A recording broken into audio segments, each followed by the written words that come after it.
Hello everyone, welcome to another series of today's GK. Let's begin with previous day practice question. Question was the World Space Week 2022 theme is Space and Sustainability, Sustainable Space Missions, Sustainable Development Goals regarding the space, or Space, the Sustainable Journey so far.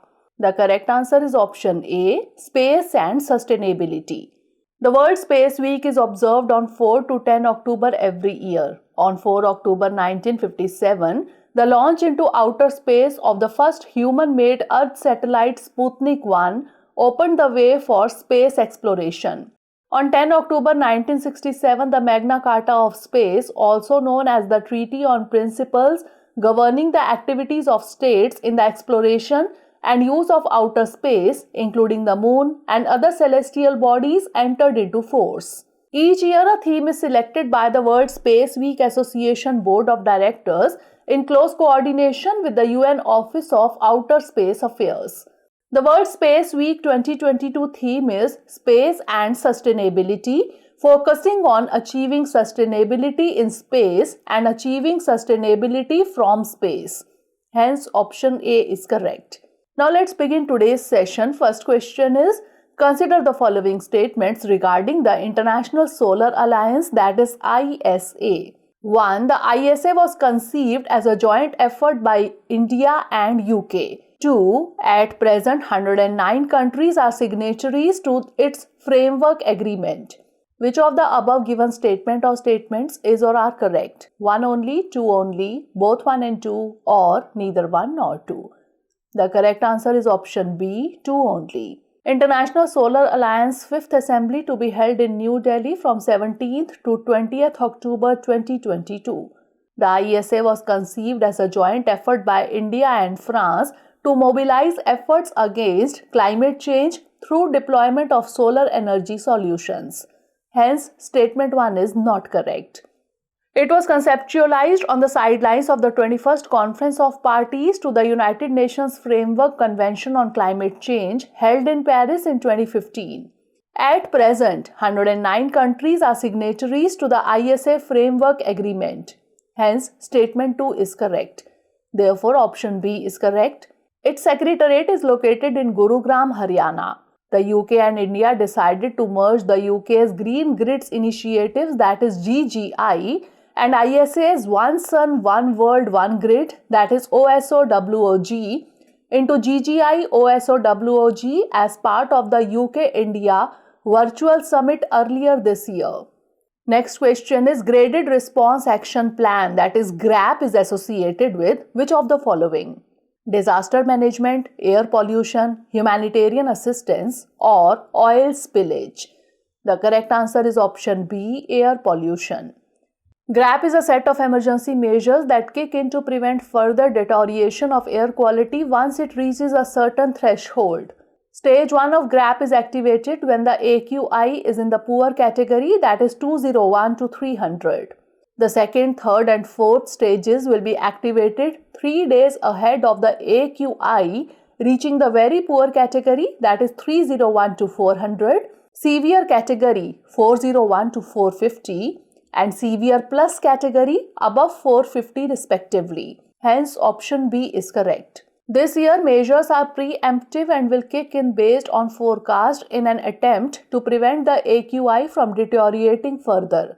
The older version of the GRAP was enforced based only on the concentration of PM 2.5 and PM 10. This year, GRAP is being enforced based on the AQI, which takes other pollutants also into account, such as ozone, sulfur dioxide, and oxides of nitrogen. Next question is, recently the term Draconid was in the news. It is related to meteor shower, quantum computer, disaster preparedness, or humanoid robots. The correct answer is option A, meteor shower. On Saturday and Sunday, October 8 and 9, the skies over Earth will glimmer with flaming space rocks and dust during the annual Draconid meteor shower. Hence, option A is correct. Meteor showers occur when Earth passes through the clouds of rocky debris left behind by comets. During the Draconids, our planet collides with millions of small icy rocks left by the comet 21P Giacobini-Zinner, which passes through our solar system and crosses Earth's orbit once every 6.5 years, according to NASA. The comet made its last close approach to Earth in September 2018. Next question is, in the context of the international organizations, the Universal Periodic Review mechanism is related to International Monetary Fund, World Health Organization, World Bank Group, or UN Human Rights Council. The correct answer is option D, UN Human Rights Council. Recently, India abstained from voting in UNHRC on holding debate on China's treatment of Uyghur Muslims. The Human Rights Council is an intergovernmental body within the United Nations system responsible for strengthening the promotion of human rights. It meets at the UN office at Geneva. The Council is made up of 47 United Nations member states which are elected by the UN General Assembly. The Human Rights Council replaced the former United Nations Commission on Human Rights. The Universal Periodic Review mechanism serves to assess the human rights situations in all United Nations member states. Hence, option D is correct. The advisory committee, which serves as the Council's think tank, providing it with expertise and advice on thematic human rights issues, and the complaint procedure, which allows individuals and organizations to bring human rights violations to the attention of the Council. Next question is, which of the following is not correct about the collegium system? It is not rooted in the Constitution. The Supreme Court Collegium is a 5-member body. It is related to transfer of judges of Supreme Court only, or judges of the higher judiciary are appointed only through it. The correct answer is option C. It is related to transfer of judges of Supreme Court only. The collegium system is the way by which judges of the Supreme Court and High Courts are appointed and transferred. Hence, option C is correct. It is not rooted in the Constitution or a specific law promulgated by Parliament. The Supreme Court Collegium is a 5-member body which is headed by the incumbent CJI and comprises the 4 other senior-most judges of the court at that time. A High Court Collegium is led by the incumbent Chief Justice and 4 other senior-most judges of that court. By its very nature, the composition of the Collegium keeps changing. Judges of the higher judiciary are appointed only through the Collegium system, and the government has a role only after names have been decided by the Collegium. Next question is, which of the following statements best describes the SWIFT Trade Pact among members of the Arctic Council, International Code of Safety for Ships, Online International Money Transfer System, or cryptographic tokens exist on a blockchain? The correct answer is option C, Online International Money Transfer System. The SWIFT, or Society for Worldwide Interbank Financial Telecommunications, is the largest online international money transfer system. Hence, option C is correct. It is a vast messaging network used by banks and other financial institutions to send and receive money transfer instructions securely and promptly. It was formed in 1973 with 239 banks in 15 countries. In 2022, there are more than 11,000 institutions from over 200 countries connected to it across the globe. At the moment, Russia makes use of a system known as SPFS, that is System for the Transfer of Financial Messages, whilst China is working on building CIPS, that is Cross-Border Interbank Payment System. Next question is, with reference to the EBITDA, or earnings before interest, taxes, depreciation and amortization, consider the following statements.